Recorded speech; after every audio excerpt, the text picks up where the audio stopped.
নমস্কার।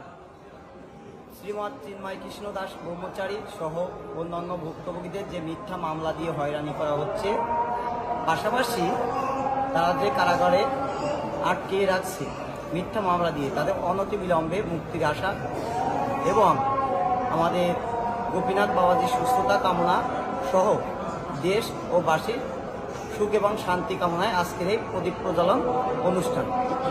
আমাদের এই অনুষ্ঠান আজকে আমরা ঢাকায় ঢাকেশ্বরী মন্দির থেকে শুরু করছি।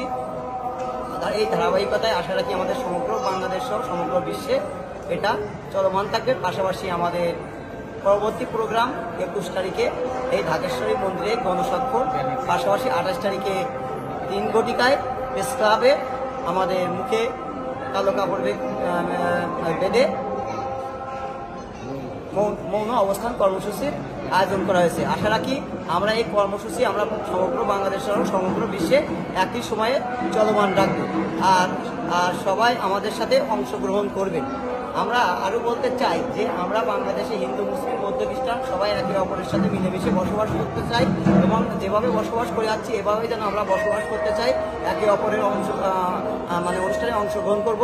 আমরা চাই শান্তি, আর পাশাপাশি আমাদের যে একটা মহল আমাদের বিরুদ্ধে চক্রান্ত করে এই যে আমাদের বরাবরের ন্যায় যে ক্ষতিগ্রস্ত করছে, আমরা আইন প্রশাসনের দৃষ্টি আকর্ষণ করব যেন যারা প্রকৃত দোষী যারা দোষী থাকবে তাদেরকে যেন অবশ্যই শাস্তি প্রদান করা হয়। পাশাপাশি আপনারা অবগত আছেন একজন অ্যাডভোকেটকে যেভাবে নির্মমভাবে মারা হয়েছে, সেও আমাদের ভাই, তাকে যে মেরেছে আমরা প্রকৃত অপরাধীর শাস্তি আমরা চাই।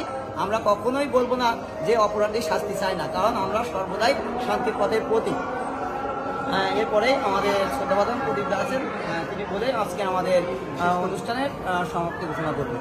ধন্যবাদ সবাইকে। এবং আজকে আমাদের গতকালই তাৎক্ষণিকভাবে ঘোষণা করার পরও যারা উপস্থিত হয়েছেন সবাইকে ধন্যবাদ জানাই। এবং আজকে আনুষ্ঠানিকভাবে মায়ের মন্দির থেকে আমরা সকলের জন্য প্রার্থনা করে, দেশ ও জাতির মঙ্গল কামনায় প্রার্থনা করে আজকের প্রদীপ প্রজ্বলন কর্মসূচি আমরা এখানে সমাপ্ত ঘোষণা করছি। সবাইকে ধন্যবাদ।